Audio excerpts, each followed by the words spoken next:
Bienvenidos a la semana 4 de Ética y Desarrollo Humano 1. Dentro de esta semana, este video está dirigido a explicar un poco de qué van los temas de la semana 3 y 4. En la semana 3 tenemos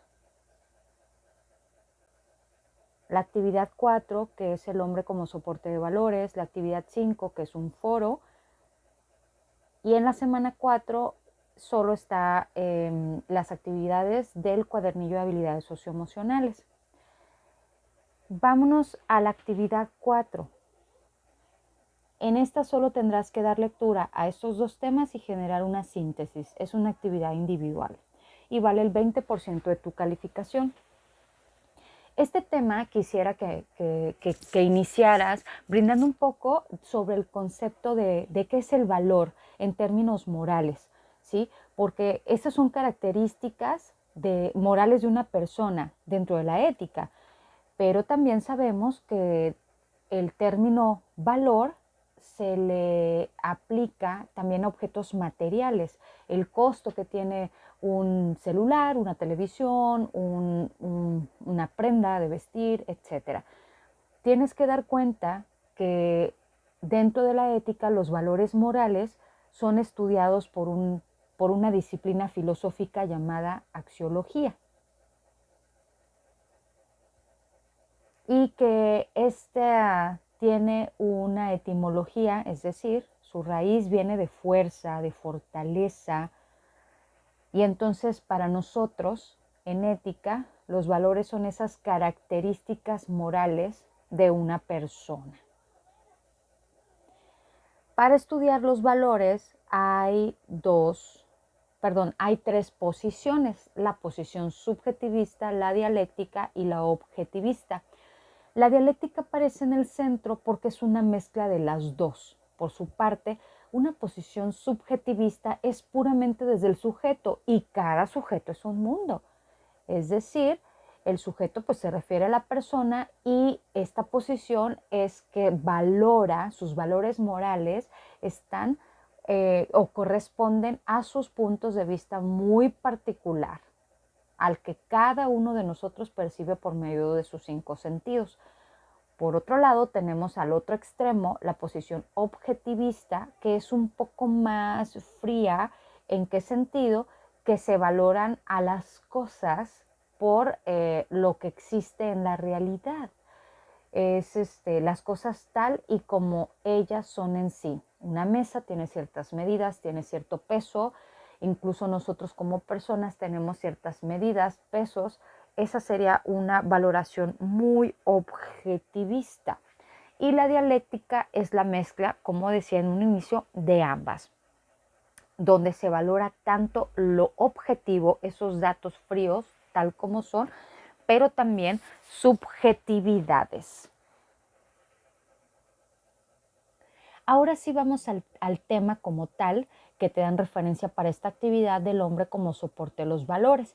Y acá en el libro de texto nos dice que es el hombre la fuente, o sea, una mesa no puede ser fuente de valores morales, tiene que ser el hombre como ser vivo que posee cierta inteligencia, que puede justificar sus acciones, sus consecuencias. Solo los seres humanos somos fuente de valores morales. Somos personas axiológicos que deseamos, que preferimos, que captamos o intuimos en el mundo de los valores morales. Entonces, acá dice en esta imagen que somos el único ser consciente, libre, responsable de cada actividad como personas. Poseemos sentido normativo, o sea, las reglas.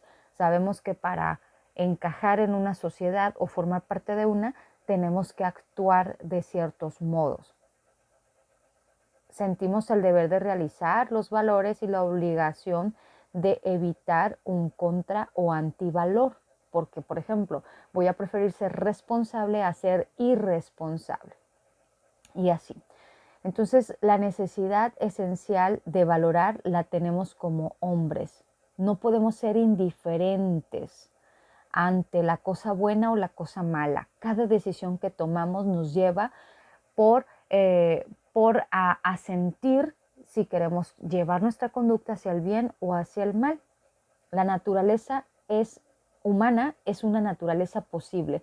Siempre tenemos la opción de hacer el bien o hacer el mal. En cada decisión, en cada acto, en cada lugar donde estés.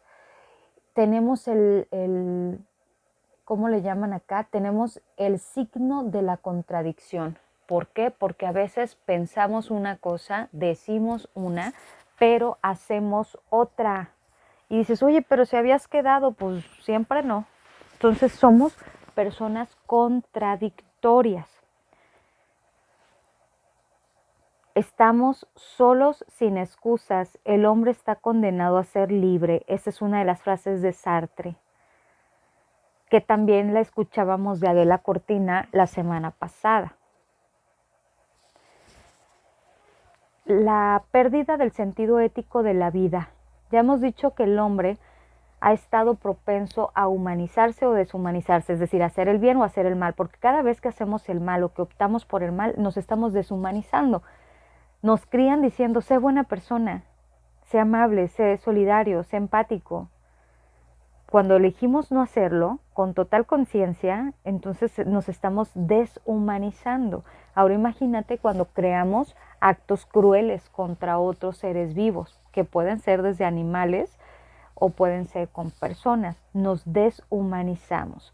¿Por qué? Porque somos ambiguos. Tú ves una persona y por verla un tiempo, un año, un mes, un día, tú no puedes etiquetarla como persona buena o mala, sino como una persona que toma buenas o malas decisiones. Eso somos.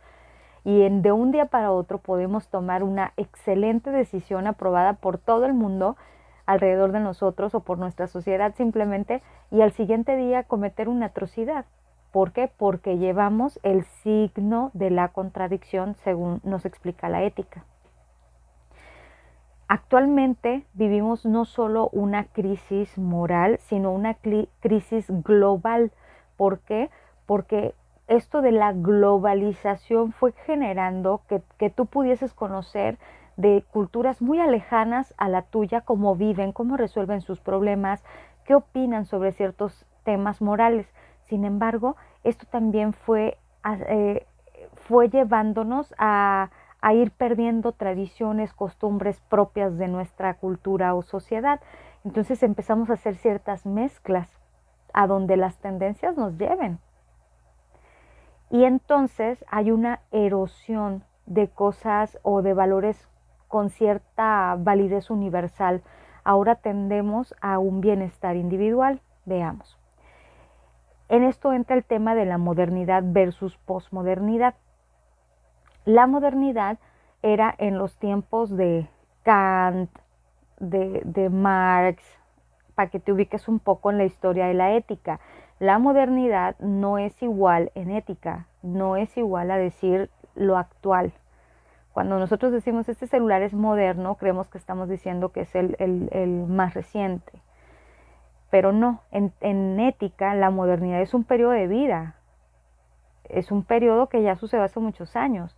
Y después vino la posmodernidad. Entonces, en un ensayo en el 93, Luis Villoro lo nombra filosofía para un fin de época, para esclarecer la controversia que ha generado el debate modernidad-posmodernidad, cuyos orígenes localizan desde la década de los 80 del siglo pasado, 1980. Hasta ahí llegó la modernidad. Entonces nosotros ya estamos algo retirados de esa fecha. Sin embargo, en la modernidad lo principal era el sujeto y la razón. Creía el ser humano que con el hecho de utilizar su inteligencia para inventar grandes cosas, porque fue una época en esos 80 donde se inventaron muchas cosas que existen en la actualidad, pero el ser humano creía que estaba en la cúspide, en la pirámide, que podía dominar su espacio, pues animales, tierra, recursos humanos, pero se fue dando cuenta también que la razón fracasa. ¿Por qué? Porque tener razón, tener inteligencia, tener inventiva, creatividad, no fue suficiente para erradicar, acabar con la desigualdad, con las guerras, con tanta violencia. Entonces, el hombre se rinde, el hombre moderno se rinde y dice, hemos fracasado. Por más que estemos inventando aparatos y cosas, esto no es suficiente para tener paz entre nosotros mismos y llevarnos en sana convivencia. Queremos todavía mantenernos en guerras, en hacer armas y cada vez armas con mayor impacto, etcétera. Entonces, a partir del siglo pasado se empieza a hablar de posmodernidad, que tiene el prefijo pos, o sea, después de lo que viene después de la modernidad. Pero en términos de ética, en términos de valores morales, lo que vino después de la modernidad, es decir, en la posmodernidad, pues fueron valores individualistas. Es decir, no hemos construido los posmodernos que somos tú y yo, nosotros, no hemos construido ni mejorado la moral de nuestra persona ni la ética de nuestras naciones o países. Prevalece un bienestar individual sobre el bien común y eso nos lleva a tener muchas más crisis morales, crisis existenciales. El hombre es sujeto y no objeto. Pero vámonos acá a unas características de la posmodernidad, donde pues eso sí, los problemas continúan y se acentúan más. En la actitud de desencanto con esos ideales humanistas y racionalizantes de la modernidad, acuérdate que la modernidad se definía por sujeto y razón, es a lo que se le conoce como posmodernidad. En un intento, Mauricio Bucot señala, el movimiento filosófico posmodernidad se caracteriza por poner en crisis la razón ilustrada. Se dice que la razón falló, fracasó, porque ha producido guerras, genocidios, hambre e injusticia y no se han cumplido las promesas de bienestar que traía. Entonces, no se cumplió la modernidad, no se está cumpliendo la posmodernidad. Los posmodernos plantean que en las condiciones actuales del desarrollo de la cultura, la ciencia, la política, la técnica, ya no hay lugar para argumentos racionales fuertes, universales, definitorios, o sea, decir, hacer el bien es esto, consiste en esto, unos mínimos para decir que tú eres buena persona o que estás haciendo bien para tu comunidad. Ya no hay criterios definitivos. Ahora todo depende de si quieres, de si puedes, de tu bienestar individual, si a ti con tu nombre y apellido te parece bien o mal. Y entonces, entre más individualistas, más vamos perdiendo esa conexión con nuestra comunidad, con nuestra sociedad. Al respecto, Lyotard, uno de los principales defensores de la posmodernidad, acuñó el término condición posmoderna para referirse al fin de los grandes relatos explicativos, o sea, se acabaron. Y les llegó el final a los relatos explicativos y legitimadores de la modernidad, en alusión directa a los metarrelatos que no cumplieron sus promesas de racionalización y de construcción de sociedades más justas y democráticas. ¿Cuáles son los rasgos de la posmodernidad? La predominancia de lo efímero sobre lo duradero. Muchos de ustedes no saben qué significa efímero. Efímero es, por ejemplo, un perfume que tiene un tiempo muy breve. Así es lo que preferimos. Preferimos algo momentáneo para sentir que existimos, aunque sepamos que es como el chicle que lo mascamos bien rapidito, se le acaba el sabor y lo tiramos. Así nos llevamos comprando cosas, aunque al cabo de muy poco tiempo la tiremos, siendo que en la modernidad un valor universal era reutilizar las cosas, o sea, un pantalón era una prenda y después la hacían almohada, o sea, después de haber sido utilizado por N cantidad de personas, ahora consumimos tantas cosas que generamos tanta basura, las tiramos en un muy breve lapso.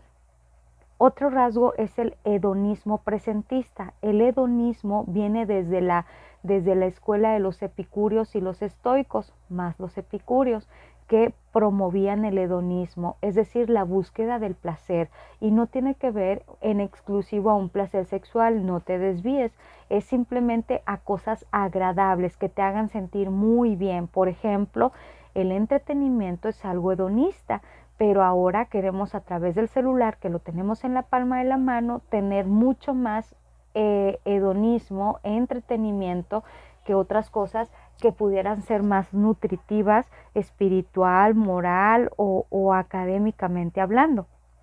Entonces el hedonismo presentista es: yo quiero divertirme la mayor parte del tiempo, no quiero sacrificar nada, no quiero trabajar, o sea, si puedo evitar trabajar o esforzarme, lo evito, yo solo quiero, pídeme lo mínimo porque yo vengo a vivir y divertirme la mayor parte del tiempo. Pluralismo de valores es otro rasgo. Ahora hay demasiados valores porque todo vale, todo vale. Otro es la renuncia a las pretensiones de validez universal. Es decir, ya no importa lo que para muchos sea bueno, importa lo que para mí, mi bienestar individual, pero en realidad también mi conveniencia. Y el último, reconocimiento y valoración del bienestar individual, pues ya ha quedado más que explícito. Acá están entonces algunos comparativos. En la modernidad se privilegiaba lo pausado y en la posmodernidad no, yo quiero algo rápido, de volada, rapidito. Ahí tenemos comparativos. Queríamos cosas de largo alcance. Un refrigerador le podía durar a nuestras abuelas o tatarabuelas toda la vida. En cambio ahora los hacen estratégicamente para que se descompongan y puedan seguir consumiendo la gente y no tener refrigeradores ahí estancados en las bodegas de las tiendas departamentales. Necesitan estar vendiendo y vendiendo. Lo fácil contra lo elaborado, lo cómodo contra el esfuerzo. ¿Crees tú que son mejores los valores de la posmodernidad contra los de la modernidad? Puntos suspensivos. En conclusión, solo la modernidad intentó la construcción de una sociedad política con base a reglas racionales y también en una búsqueda del bien común, de democracias, y no se pudieron cumplir. Entonces hay una crisis estructural que engloba a toda la humanidad, no solo los mochis, no solo Sinaloa, no solo México. Nos falta, hay una carencia de fines para las sociedades contemporáneas. ¿Qué queremos como sociedad? ¿Qué queremos como país? ¿Qué queremos como mundo, como raza, ¿no? En este contexto reina en todas partes una crisis de orientación y para eso las muestras son todas las orientaciones sexuales que existen, donde en la búsqueda de ser reconocidos y respetados hay algunos temas de ese estudio de géneros y orientaciones sexuales que a veces son hasta absurdos, como el caso de un inglés que pedía ser tratado y reconocido como perro dálmata porque él sentía y él que se disfrazaba y quería comer, vestir y vivir como un dálmata, por poner un ejemplo muy absurdo. Absurdo desde estos contextos de modernidad y posmodernidad. Continuamos en videoconferencia.